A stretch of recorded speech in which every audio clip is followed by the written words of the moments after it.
Cela faisait quelque temps que je ne vous avais pas présenté un épisode de Une année, un album, une guitare. Et pour cause, je n'avais pas d'instrument qui me semblait intéressant à vous présenter.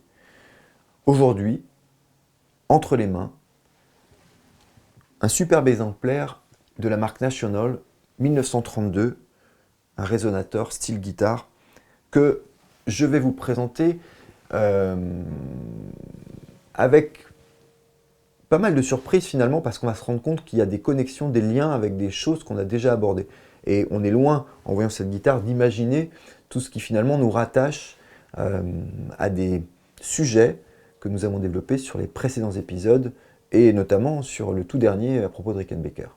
On y revient dans quelques instants. Donc, historiquement, nous sommes à peu près en 1910, quand les orchestres sont de plus en plus importants à jouer, et que le problème du guitariste, c'est de trouver sa place au sein de l'orchestre. Forcément, l'instrument est relativement, comment dire, il disparaît au profit des cuivres, des instruments à cordes avec des caisses de résonance beaucoup plus importantes, des percussions.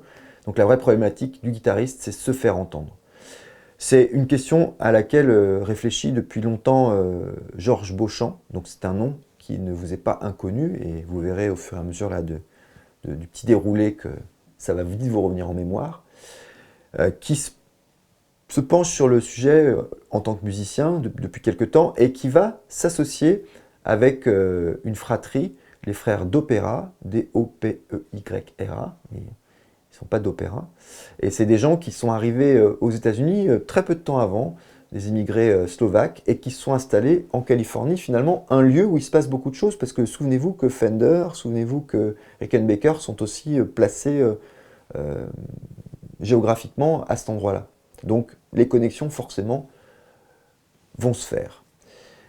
Puisque la réflexion est relativement commune sur ce problème de la guitare et de sa place dans l'orchestre. Comment la faire émerger? Il y a déjà eu quelques idées apparemment d'un certain August Strauss sur le principe du résonateur, c'est-à-dire arriver sur une caisse de résonance à majorer le son. Et on va sortir du coup du principe de cette caisse de résonance classique avec ces modèles. Donc on va vous décrire. On revient donc aux frères d'Opéra. Ils sont luthiers au début des années 20, ils sont déjà en train de restaurer ou de fabriquer des banjos. Et donc cette association avec Beauchamp aboutit à la création en 1927 du premier modèle donc, de résonateur et de la marque National, qui s'appellera donc National String Instrument Corporation. Le brevet concerne donc un modèle tricône, c'est-à-dire qu'on a 3 cônes à l'intérieur de la caisse, et ces cônes se présentent sous un principe de près 15 cm de diamètre. Ils sont montés en triangle. Dessus repose une sorte de long sillet en forme de T, dont les pointes aboutissent sur l'extrémité justement du cône. C'est ça qui va faire en sorte que de manière mécanique, il y aura une résonance qui va se produire et qui va finalement être dans l'esprit de ce que ferait le haut-parleur voilà, sur une chaîne hi-fi. Et donc, le son, c'est quasiment x3, x4 de gagner en termes de puissance par rapport à une caisse de résonance classique. C'est un produit qui est coûteux, le principe des cônes en aluminium, et donc la réflexion est faite de comment arriver à travailler sur un principe plus économique, et donc on va travailler sur un single cone, c'est-à-dire une formule à un seul cône, dont voici là un modèle. On est en 1932, c'est un moment d'ailleurs où il y a une rupture entre les associés, on va voir ce que ça va générer, mais revenons à ce modèle. Alors cette guitare reprend les spécificités de l'époque, hein, c'est-à-dire un corps en laiton nickelé. On a ici un manche en profil C, c'est-à-dire une guitare finalement avec une forme relativement classique, faite pour être jouée debout. Il faut savoir que ce n'était pas au départ le profil des premiers tricones qui sortent à la fin des années 20, parce que c'est une guitare, on le voit au niveau esthétique, qui est vraiment basée sur la mode hawaïenne, Cette musique-là est vraiment faite pour être jouée au slide. Donc au-delà des décorations, il y aura aussi dans la manière de la jouer quelque chose qui sera plus fait pour être joué à plat et donc un manche derrière qui sera carré. Donc début des années 30, on envisage ce manche fait pour être joué beaucoup plus debout. On garde par contre ces décorations, ces gravures très hawaïennes avec les palmiers et vous verrez derrière sur les images que Richard vous proposera tout à l'heure, on retrouve le canoë et d'autres illustrations typiques. Donc manche par contre en ébène, en érable pardon, et puis une touche en palissandre, repère en acre, touche tête peg-head, c'est-à-dire avec un principe de manche ajourée, voilà. Ce qui ne sera pas le cas après, plus tard, au milieu des années 30, on aura de nouveau une tête complètement pleine. Voilà, on retrouve là les jolis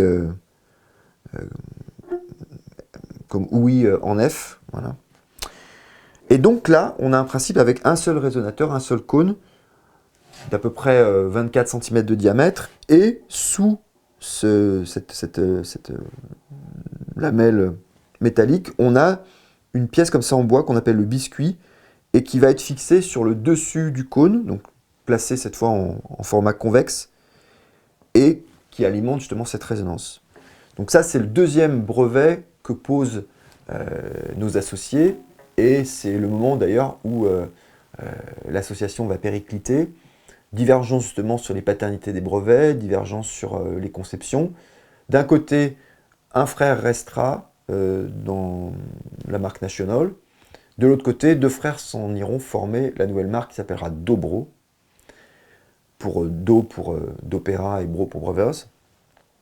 Alors à noter que Dobro devient quelque part l'appellation générique de ce type de modèle. Souvent on parle de Dobro, c'est la même chose quand on parle de frigidaire pour le réfrigérateur, c'est-à-dire que une marque devient quelque part l'appellation générique, mais donc Dobro c'est une marque à part entière, et on va voir qu'effectivement au niveau de la conception, il y a une vraie différence avec National du fait qu'il a fallu, pour John d'Opéra, créer un autre système pour pouvoir exister, puisque les brevets qu'il avait déposés avec la première marque lui étaient interdits d'utilisation. Dans le même temps, pour faire le lien avec ce que je vous disais tout à l'heure et les épisodes précédents, Georges Beauchamp sera licencié et va continuer à travailler sur cette volonté de développer la sonorité de la guitare en travaillant sur l'électrification. Et c'est là l'avènement de la Flying Pan, qui est le point de départ de la guitare électrique. Rickenbacker a investi dans ce projet avec lui, et de là va naître les premiers modèles de guitare électrique qu'on a pu aborder dans les précédents épisodes. Voilà.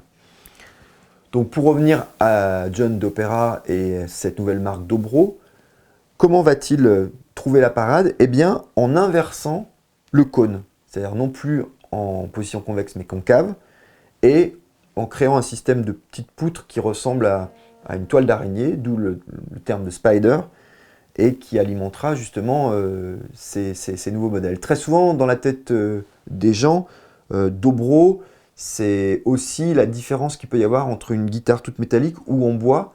C'est pas vraiment le cas, puisque cette porosité-là existe dès les années 30. On verra des National qui seront en partie en bois, ici, et de la même manière qu'on verra des Dobro utiliser un corps complètement en métal. Donc, ce qui fait la différence vraiment, c'est ce principe du cône. On reste sur un single cône, mais en format biscuit sur les National et en format spider sur les Dobro. Et là aussi, de toute façon, avec la manière dont les brevets et dont les problèmes juridiques se régleront, plus tard, dans les années 50-60, Dobro utilisera le principe biscuit, comme National utilisera le principe spider. National disparaît pour renaître sous une autre forme, National Résophonique. Dobro, lui, est racheté dans les années 90 par Gibson. Ce sont des marques, quoi qu'il en soit, qui ont marqué justement la guitare, et la manière dont on l'a fait évoluer, c'est un petit peu une transition entre l'acoustique et l'électrique. Voilà. Il y a toujours cette volonté, encore une fois, de redonner de la place à la guitare dans des formes d'orchestre où effectivement elle pouvait être complètement écrasé par la puissance des autres instruments. Ces deux types d'ailleurs de cônes donnent des sonorités assez différentes. Sur le Spider, on a un son avec plus de basse, un sustain plus important. Ça a tendance à bien fonctionner pour tout ce qui est bluegrass. Sur ces modèles-là, à cône justement biscuit, c'est une sonorité qui est plus d'attaque. Voilà. Et du coup, on retrouve souvent l'utilisation de ce type de modèle dans le blues acoustique. D'ailleurs, dans ces années-là, vous voyez des guitaristes comme Bukka White ou comme Sandhouse qui vont l'utiliser. Alors, on va jouer quelques accords pour voir comment ça sonne. Déjà, on voit, quand je parlais de puissance, par rapport à une acoustique, c'est sûr que ça développe beaucoup plus. Plus on se rapproche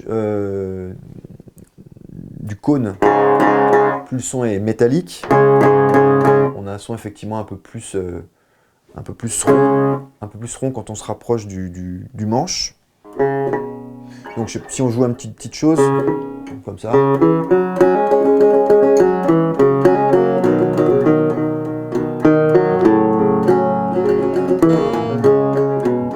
Puis je me rapproche ici.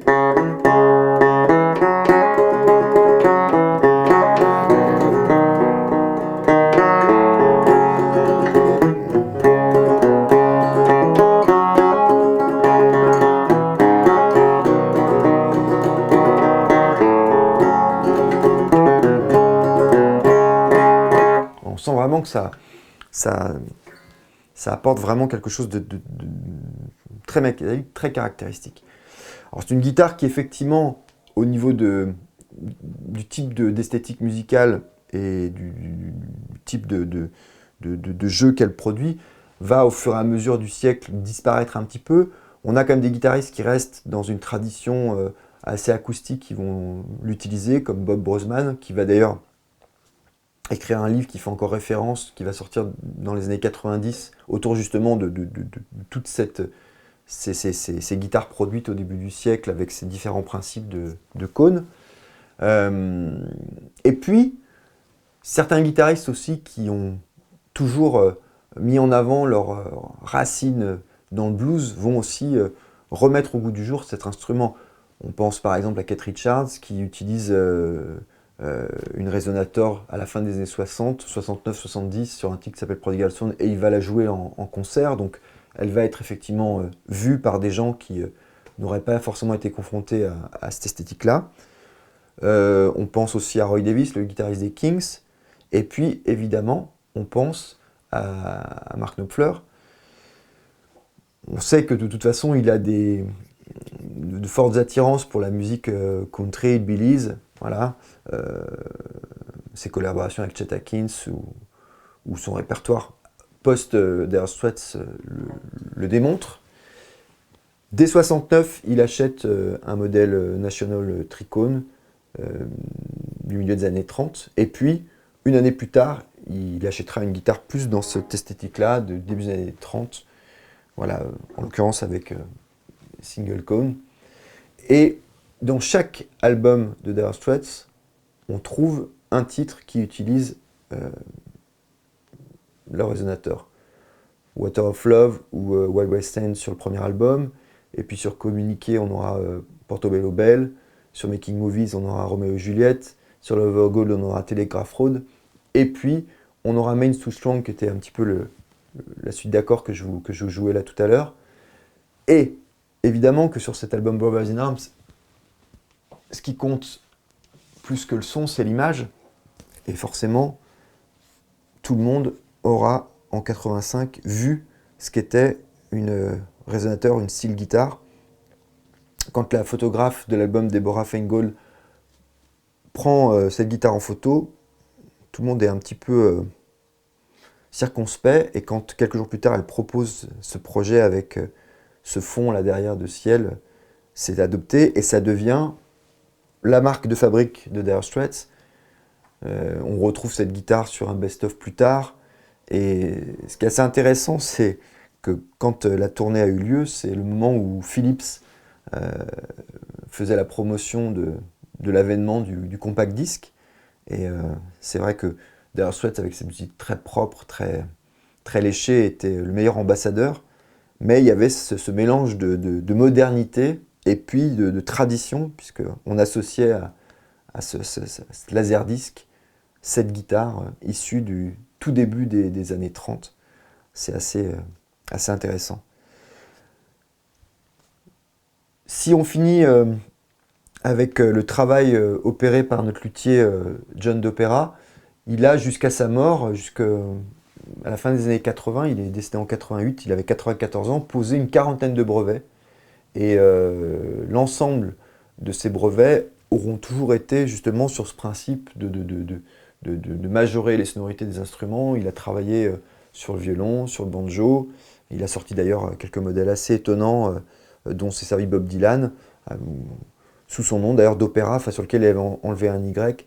Vous verrez ce modèle-là en photo. C'est un modèle qui était entre le banjo et la guitare.